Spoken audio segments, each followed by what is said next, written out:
Ahora sí, amados hermanos, por la palabra de Dios sabemos que estamos en los últimos tiempos. Son días difíciles, de confusión, de caos en todas las áreas: social, política, religiosa, económica, familiar, moral y eclesiásticamente. Todas las religiones dicen ser la verdadera religión y todas, bueno, casi todas las iglesias dicen ser la iglesia verdadera. Hoy hay una gran confusión en el mundo entero.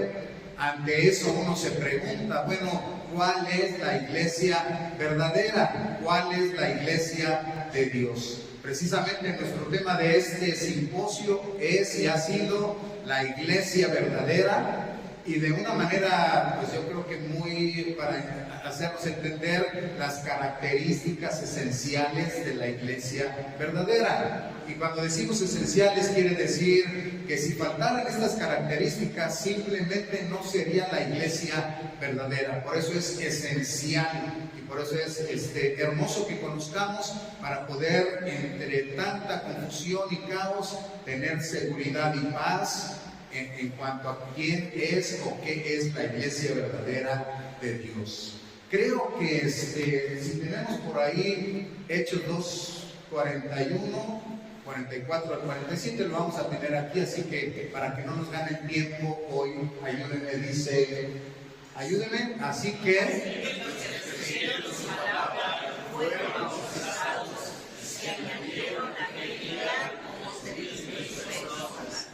todos los que habían creído estaban juntos y tenían todas las cosas y venían a las bienes y lo repartían a todos según la necesidad de cada uno. Y exagerando una necesidad al pie del templo y partiendo el pan en las casas, comían juntos con alegría y de corazón, alabando a Dios y pidiendo a favor por todo el pueblo. Y el Señor añadía en cada día a la iglesia santa. qué maravillosa forma de vivir como la iglesia verdadera del Señor.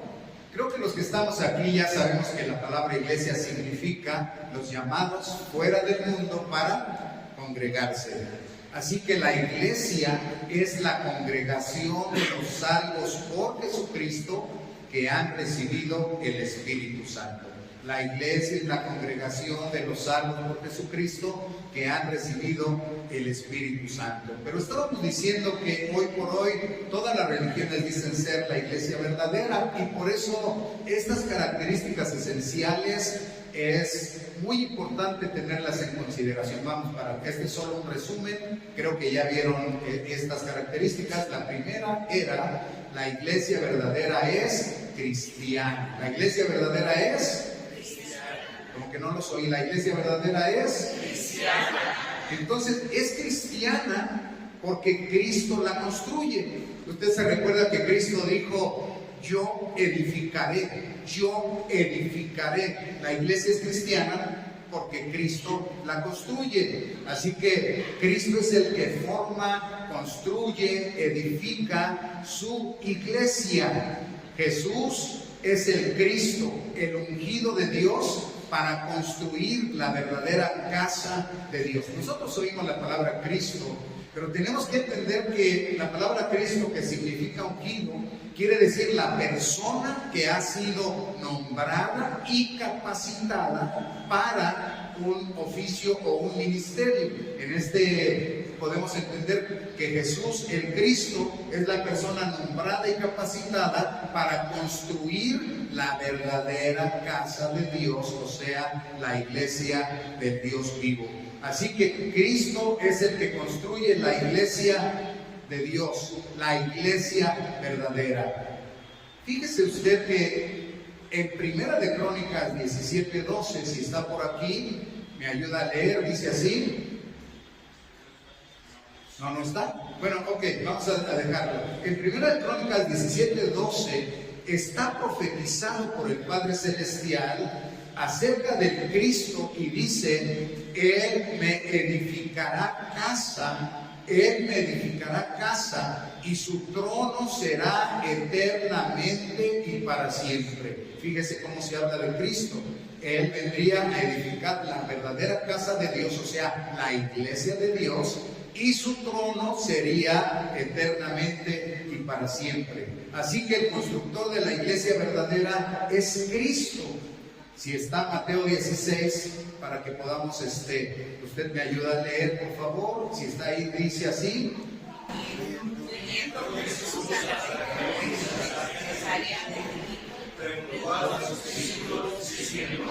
¿Quién dice los hombres que es el Hijo del Hombre?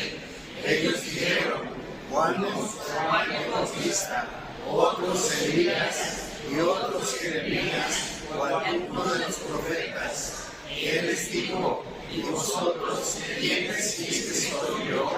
Respondiendo Simón Pedro dijo: Tú eres el Cristo, el Hijo de Dios viviente. Entonces le respondió Jesús: Bienaventurado eres, Simón, hijo de Jonás, porque no te reveló carne y sangre, sino tu Padre que está en los cielos. Y yo también te digo que tú eres Pedro, y sobre esta roca edificaré mi iglesia, y las puertas del Hades no prevalecerán.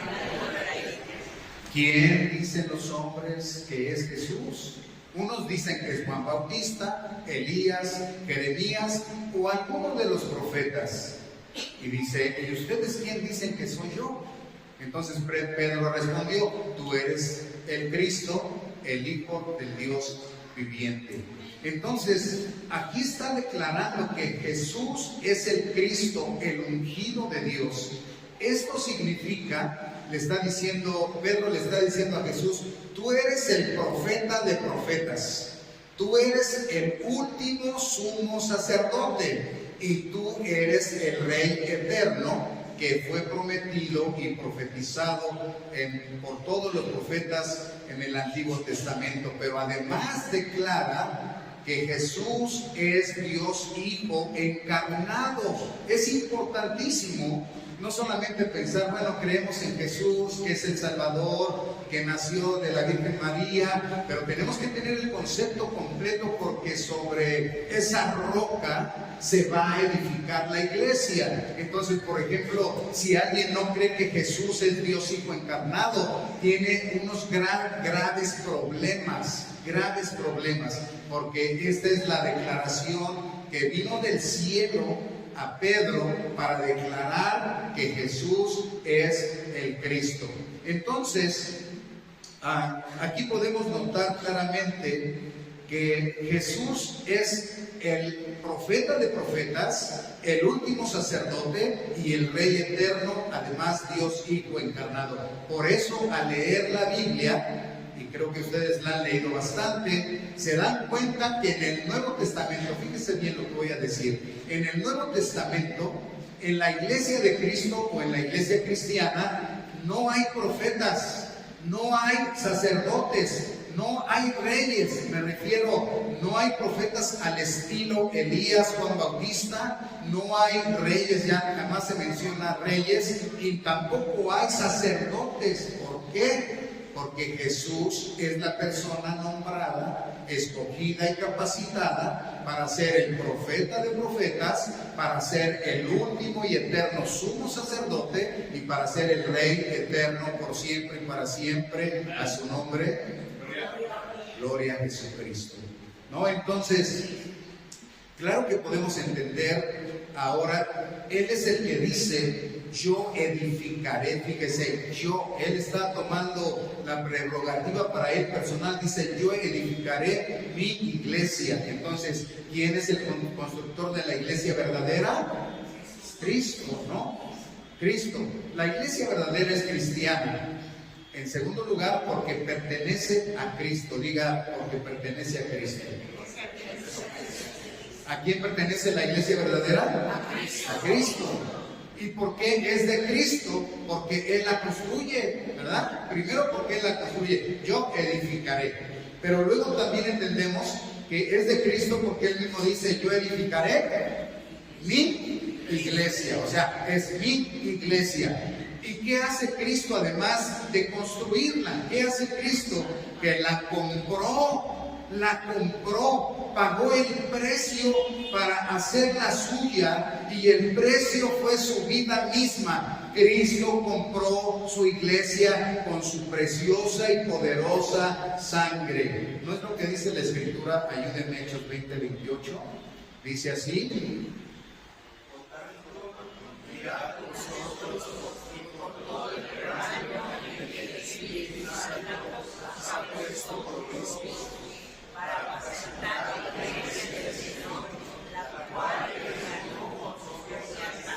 muy clarísimo, ¿no? Obvio hay más pasajes, pero este está diciendo a los pastores, a los obreros, a los que trabajan para la iglesia, que deben de cuidar, alimentar, apacentar y pastorear la iglesia. Pero es la iglesia del Señor, es la iglesia del Señor. Los pastores y obreros de la iglesia tenemos que aprender bien, no es mi iglesia, solamente soy el servidor de la iglesia pertenece al Señor y Él la ganó y la compró con su preciosa y poderosa sangre. Bueno, la iglesia verdadera es cristiana porque sigue a Jesucristo, dígalo.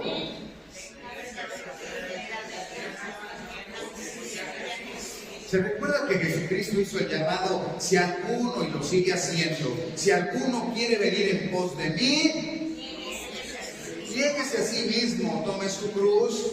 ¿Cada cuándo? Cada día, y sígame, ¿no? No dice tome su cruz. Algunas veces interpretamos como: si alguno quiere venir en pos de mí, niéguese a sí mismo, tome su cruz. Y a veces decimos: yo lo hice cuando acepté a Cristo y eso ya pasó. No, el Señor dice: si alguno quiere venir en pos de mí, niéguese a sí mismo. No esté pensando en sus conveniencias, no esté pensando en lo que le acomoda, niéguese a sí mismo. O sea, busque la voluntad del Señor, tome su cruz, esté dispuesto a sufrir, esté dispuesto a padecer por causa del Señor, pero tome su cruz cada día para que deje usted de vivir con Cristo. Estoy juntamente crucificado, ya no vivo yo, sino ahora Cristo vive. Y eso debe de ocurrir cada día, y entonces sígame, dice el Señor Jesucristo. Hermanos, los verdaderos discípulos de Cristo son sus seguidores. Un discípulo es uno que aprende, sigue y quiere ser como Cristo. Un discípulo es uno que aprende, sigue y quiere ser como su maestro, como Cristo. Por eso los verdaderos discípulos de Jesucristo, los seguidores de Cristo, fueron llamados discípulos y luego se les llamó cristianos, o sea, la gente de Cristo, los seguidores de Cristo, los discípulos de Cristo, ¿no? Y esto ocurrió ¿dónde? En Antioquía. Hechos 11:26, si está por ahí me ayuda a leer. Dice: se congregaron allí todos un año por la iglesia y enseñaron a mucha gente, y a los discípulos se les llamó cristianos.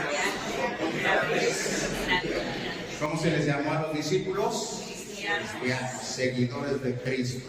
Son de Cristo. La iglesia es cristiana porque Cristo la construye. Es cristiana porque pertenece a Cristo. Es cristiana porque sigue a Jesucristo. La iglesia cristiana no sigue a ningún hombre. La iglesia cristiana no sigue a ningún líder. La iglesia cristiana no tiene un líder universal aquí en la tierra o humano como este servidor. La iglesia cristiana solamente sigue a Jesucristo, jefe y cabeza de la iglesia. Bueno, la segunda característica, porque creo que ya habían estudiado un poquito abundante allá donde estuvieron, la segunda característica de la iglesia verdadera es que la iglesia verdadera es bíblica. Diga, la iglesia verdadera es bíblica. Entonces, inmediatamente entramos a decir que la iglesia verdadera es bíblica porque nace de la Biblia. Nace de la Biblia la palabra de Dios. ¿Se acuerda que Jesucristo dice y dijo que el que no naciere espiritualmente de la palabra de Dios y del Espíritu Santo no puede pertenecer al reino de Dios? Escúchelo, Jesucristo lo dijo: el que no nazca de nuevo espiritualmente por la palabra de Dios y el Espíritu Santo no puede pertenecer al reino de Dios. Bueno, el apóstol San Pedro, que anduvo con el maestro, con el profeta de profetas, también lo dice y lo repite claramente. En 1 de Pedro 1, 23 y 25, si me ayuda a leer. Si es de las cosas, no se siente corruptible, sino incorruptible, por la palabra de Dios que vive, permanece para siempre. Mas la palabra del Señor permanece para siempre, y esta es la palabra que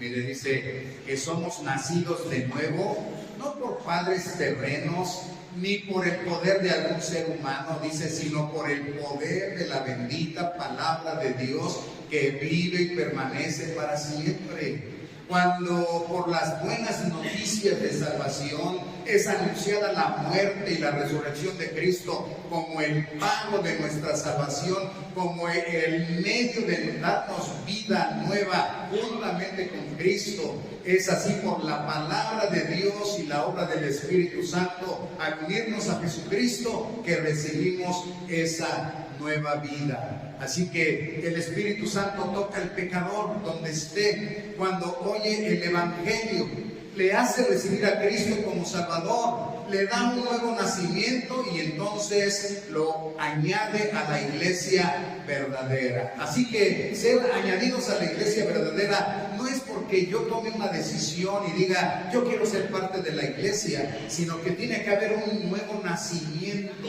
nacer de la Biblia, la palabra de Dios y la obra bendita del Espíritu Santo, al unirnos a Cristo cuando le recibimos como Señor y Salvador de nuestras vidas. Bueno, la iglesia verdadera es bíblica también, porque la Biblia es su autoridad final. La Biblia es la palabra de Dios que vive y permanece para siempre. La Biblia, por ser la palabra de Dios, es la autoridad máxima y final de la iglesia. ¿Alguien puede decir amén? Es que es importantísimo esto, hermanos. Porque hoy por hoy hay una cantidad enorme de ideas, ideologías, doctrinas, filosofías. La filosofía está entrando a la iglesia cristiana, se está haciendo a un lado la palabra de Dios para dar lugar a ideologías que a veces ni siquiera son ni científicas ni biológicas, solamente son ideas nada más, filosofías humanistas que ponen al hombre en el centro de las cosas, quitan a Dios y a su palabra, y entonces la iglesia está en graves problemas. Por eso es tan necesario que afirmemos que la Biblia es la autoridad máxima y final de la iglesia. Es que, hermanos, es la palabra de Dios. Y la palabra de Dios es completa, o sea, contiene todo lo necesario para mostrar el camino de la salvación, tiene todo lo necesario para extender y guardar la verdad de Dios, y tiene todo lo necesario para que aprendamos a vivir para la gloria de Dios y seamos así felices. Porque la Biblia es la palabra de Dios y es la autoridad máxima y final en la iglesia. Escuche lo que voy a decir. Puede sonar un poquito, algunas veces cuando lo he compartido así con algunos pastores o incluso en algunas iglesias, causa un poquito de, no sé, quizás de incomodidad. Pero fíjese usted, nosotros somos reformados. Y nosotros hemos oído de la Reforma y lo que precisamente causó cuando Martín Lutero dijo, esta es la palabra de Dios y es la autoridad. O sea, la Biblia está por encima de la iglesia misma. La Biblia está por encima de los concilios eclesiásticos. La Biblia está por encima de cualquier cuerpo eclesiástico. En nuestras iglesias presbiteriana está los presbiterios, el sínodo, la asamblea, pero hay otras iglesias que tienen otros cuerpos eclesiásticos. Bueno, la palabra de Dios, que es la Biblia, está por encima de todos los cuerpos eclesiásticos y de todos los líderes religiosos. Punto. Y tenemos que tener mucha fe y firmeza en ello. ¿Saben por qué? Porque si de repente un líder religioso muy carismático con por ejemplo, una iglesia bastante grande, empieza a decir algunas cosas, la gente da por sentado que es la verdad. Y la gente lo va a seguir solo porque es el líder. No es así, no es así. La iglesia tiene la palabra de Dios que vive y permanece para siempre como la autoridad máxima. Entonces está por encima de filosofías, está por encima de doctrinas, está por encima de ideologías. Y vaya que si en este tiempo las ideologías se han desatado y en el mundo las han aceptado, y ¿sabe qué? En la iglesia las están aceptando. Y aunque se diga que no es de acuerdo a la palabra de Dios, algunos dicen, bueno, es que la iglesia se tiene que ajustar, la iglesia tiene que modernizarse. No es así. La iglesia no se tiene que acomodar al mundo. La iglesia tiene una autoridad y es la bendita palabra de Dios. Y la iglesia tiene que someterse a ella. Así que toda filosofía, toda doctrina, todo pensamiento, toda ideología, toda revelación, como algunos dicen, es que Dios me habló, toda revelación tiene que someterse al juicio inequívoco de la bendita palabra de Dios para aceptarse o rechazarse. La iglesia verdadera es bíblica. Entonces, hay un pasaje, ya estoy casi terminando. Segunda de Timoteo 3:14, que lo conocemos creo de memoria, si ya está ahí, ayúdenme por favor, dice así. Pero persiste tú en lo que has aprendido y que persuadiste, sabiendo de quién has aprendido, que desde la niñez estás en las sagradas escrituras, las cuales te pueden hacer asesorados para la salvación por la fe que es en Cristo. Todas las escrituras es inspirada por Dios, útil para enseñar, para redarguir, para corregir, para instruir en justicia, a fin de que el hombre de Dios sea perfecto, enteramente preparado para toda buena obra. ¿Se da cuenta? No necesitamos nada fuera de la bendita palabra de Dios. Persiste, permanece. Iglesia de Cristo, no te salgas de la Biblia. Iglesia de Cristo, no te salgas de la palabra de Dios. Persiste. Simplemente es completa para hacer que el creyente sea perfecto, sea maduro, perfectamente preparado para toda buena obra. ¿Sí o no? Gracias a Dios. Bueno, la iglesia verdadera es bíblica, como último punto en este segundo punto, es porque permanece en la palabra de Dios. ¿Ve? Precisamente, una de las señales o muestras de que la iglesia es verdadera es que permanece en la Biblia, permanece en la palabra de Dios. Así que la iglesia tiene que mantenerse firme, constante en la palabra de Cristo. Los verdaderos discípulos, o sea, la iglesia verdadera, es verdadera porque permanece en la palabra de Dios. ¿Para qué necesita permanecer en la palabra de Dios? Para conocer la verdad, para ser libres del engaño, para ser libres del pecado. Pues para ser verdaderos discípulos de Cristo, no basta decir, como he oído ahora que se usa mucho, es que yo amo a Jesús. O sea, Él es lo más importante para mí. Bueno, hay cosas en la Biblia que yo no estoy de acuerdo, pero yo amo a Jesús totalmente, Él es mi prioridad. No, o sea, si rechazas su palabra, rechazas a Jesús. ¿Sabe por qué? Cristo es la palabra viva y la Biblia es la palabra escrita. Es la palabra de Dios viva y escrita. Nadie puede tener a Jesús si rechaza la palabra de Dios. Rechazar a Jesús es rechazar la palabra de Dios, y rechazar la palabra de Dios es rechazar a Jesucristo. Así que la iglesia debe permanecer en la palabra de Dios. ¿Se acuerdan que el Señor Jesucristo dijo en Juan 8:31, ayúdenme para que avancemos, dice: Dijo entonces Jesús a los judíos que habían creído en él: si vosotros permanecéis en mi palabra, seréis verdaderamente mis discípulos y conoceréis la verdad os hará libres. Lo dijo claro, ¿verdad? Si ustedes permanecen en mi palabra, serán verdaderamente, ¿verdad? Serán verdaderos discípulos. Serán verdaderos discípulos si permanecen en la palabra. Y luego dice, si permanecen en la palabra y la conocen, entonces esa palabra les va a traer libertad, ¿no? Entonces, gracias sean dadas al Señor. De aquí me voy a brincar ya al último punto. Hay algunos detalles, pero creo que ya los estudiaron para que no nos gane tanto el tiempo. La tercera característica esencial de la iglesia verdadera es que es cristocéntrica. Diga cristocéntrica. Ahora, decimos que es cristocéntrica porque Cristo es el fundamento de la iglesia. Cristo es el fundamento de la iglesia. El fundamento es el cimiento que da base y apoyo para la construcción. Si no hay cimiento no se puede construir, o bueno, se puede construir, pero se va a caer esa construcción.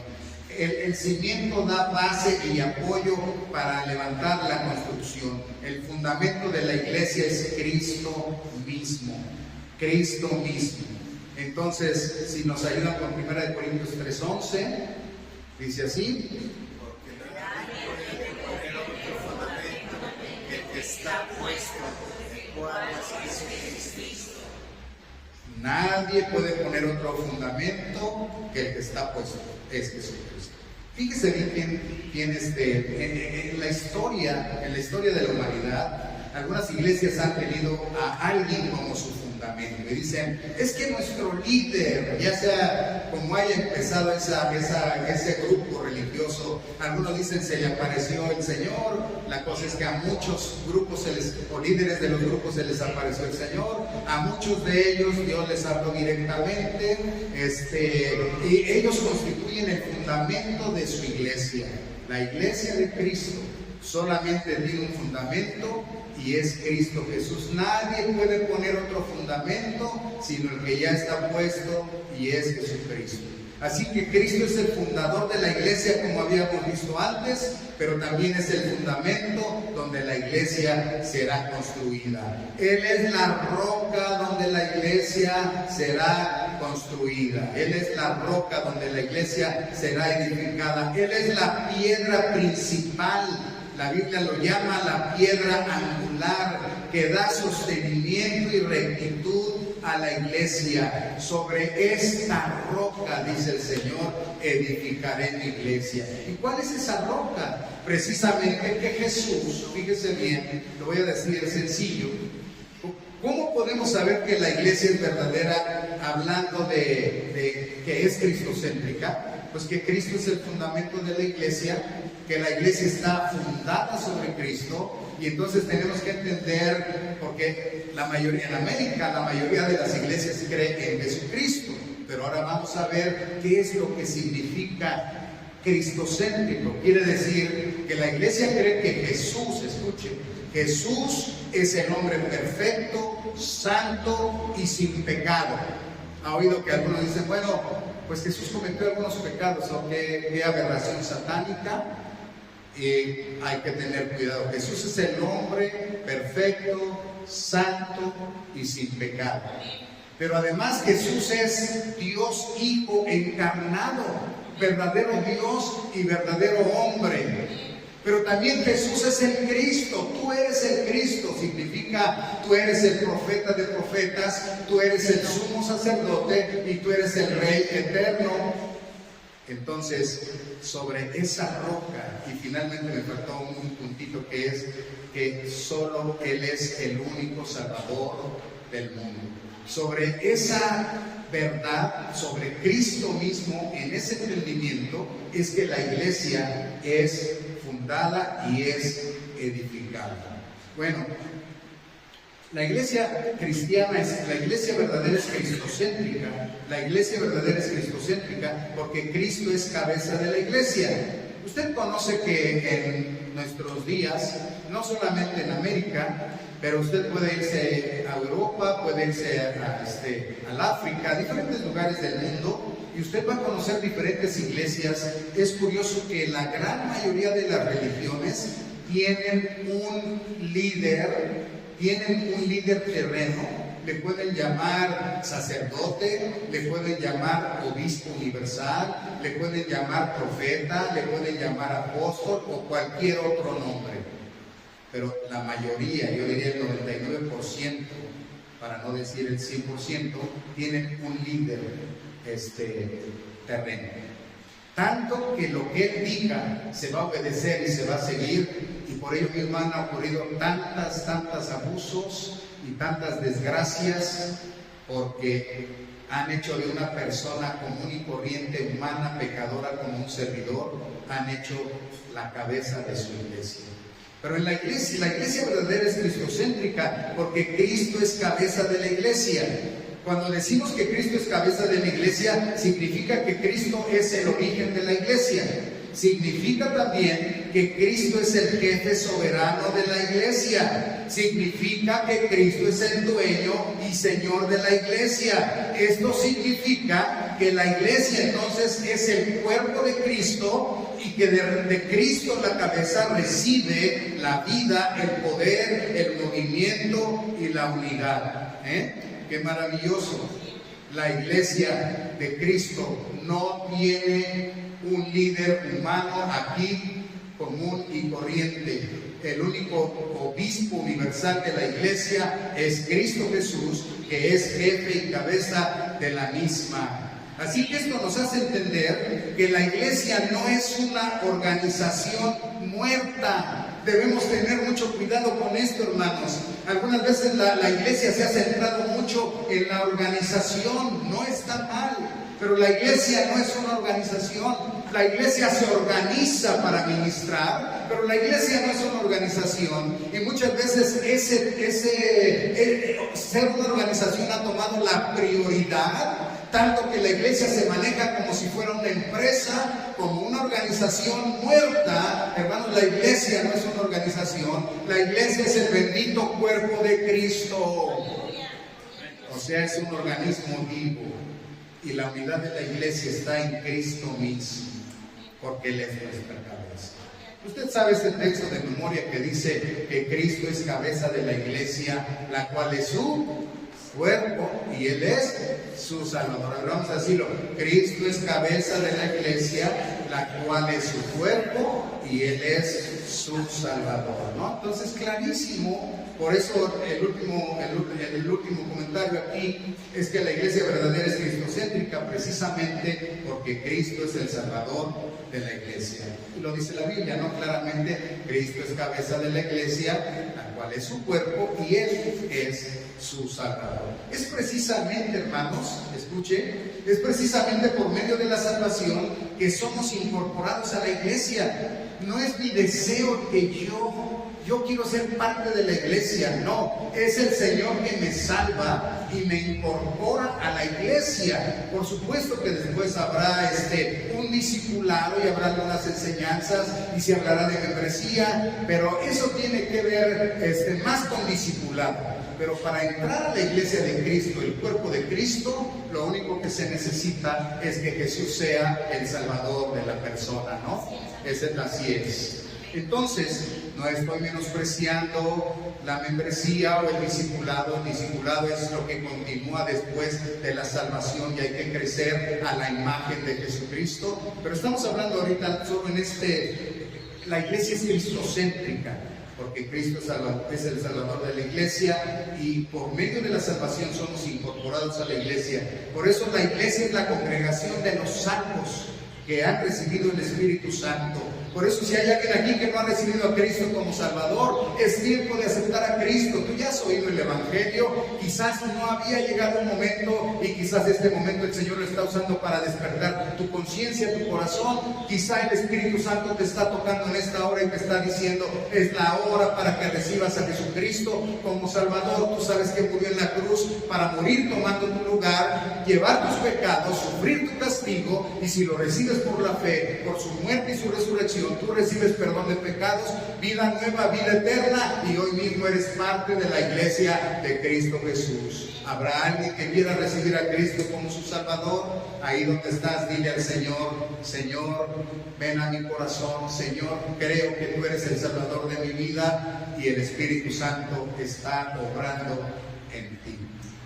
Bueno, termino diciendo que entonces la iglesia verdadera es cristocéntrica porque reconoce que Jesucristo es el único Salvador del mundo. No hay nada que pueda salvar. Los 10 mandamientos no pueden salvarnos. La ley de Dios no puede salvarnos, las buenas obras no pueden salvarnos, la iglesia misma no puede salvarnos, los ritos religiosos no pueden salvarnos, ningún líder religioso puede salvar. Y aquí es donde la iglesia cristiana, cristocéntrica, difiere de todo el mundo, porque para la iglesia de Cristo solamente hay un Salvador y ese es Cristo Jesús. No hay otro nombre debajo del cielo dado a los hombres en el cual podemos ser salvos, sino solo en el bendito nombre de Cristo Jesús, quien murió y resucitó para darte perdón, paz y vida eterna. Que Cristo, jefe y cabeza de la iglesia, bendiga a su iglesia para que marche fuerte, firmes y adelante, como dice ese hermoso himno. Y termino diciendo, hermanos, hermanas, que somos parte de la bendita iglesia, santa iglesia del Señor, tomemos esa conciencia y que la iglesia sea algo importante para nosotros, porque no es una organización, no es un club social, es el cuerpo bendito de Cristo Jesús. Trabajemos firmes y fieles en nuestras iglesias locales, apoyemos a nuestros siervos, los pastores, con mucho ánimo y veamos el crecimiento de la iglesia, porque el Espíritu Santo está en cada uno de ustedes. Gracias sean dadas al Señor. Cierre sus ojos. Padre, estamos terminando esta explicación de tu palabra acerca de la iglesia verdadera. Que tu Espíritu Santo, rogamos con toda humildad, que tu Espíritu Santo en cada mente y corazón plante esta palabra, que se quede firme, que dé fruto para tu gloria, para edificación de la iglesia, aún para salvación de los perdidos. Y Señor, que tu iglesia, que hoy está aquí congregada, marche firmes y adelante sin temor para predicar el Evangelio, hacer discípulos, para congregarse, para adorar, para vivir en amor y unidad como iglesia local, para servirse entre sí y para hacer que la iglesia crezca y presentar lo que Cristo ha querido y está haciendo. Presentarse una iglesia gloriosa, una iglesia gloriosa. Que esta iglesia tuya, que hoy está aquí, seamos buen testimonio donde quiera que nos has puesto. A ti sea la gloria en Cristo Jesús. Gracias. Se pone en pie.